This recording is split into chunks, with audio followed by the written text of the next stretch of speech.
On parle santé à présent. Les antibiotiques sont devenus aujourd'hui la solution facile pour guérir un mal. Question, serait-ce le bon réflexe ou alors ceci peut porter atteinte à notre système immunitaire? Regardez ce reportage avec les avis de spécialistes sur la question. Le reportage est signé Sarah Sharif.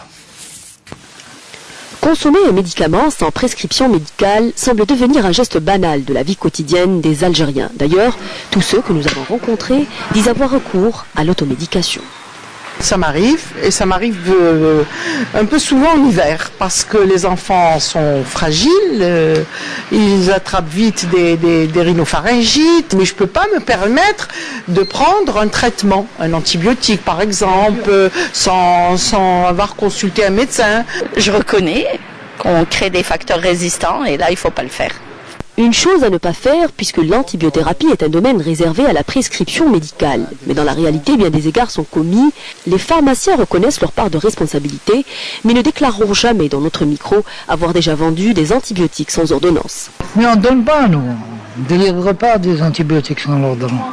Il y a des moments où l'on développe des résistances, il y a des moments où le malade fait une réaction par rapport à l'antibiotique qu'il va prendre. Donc, vaut mieux. Il y a des gens qui ne savent même pas s'ils sont allergiques ou pas à la pénicilline.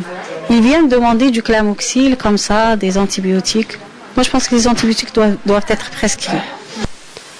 Au niveau de l'Institut Pasteur, un réseau de surveillance de la résistance aux antibiotiques est mis sur pied. Composé d'un groupe de microbiologistes, le réseau effectue un véritable travail de fourmi pour lutter contre la consommation abusive des antibiotiques. En fait, la différence entre un antibiotique et un autre médicament, c'est que l'antibiotique, son spectre d'activité ou son action sur le terrain, elle évolue avec l'évolution de la résistance aux antibiotiques.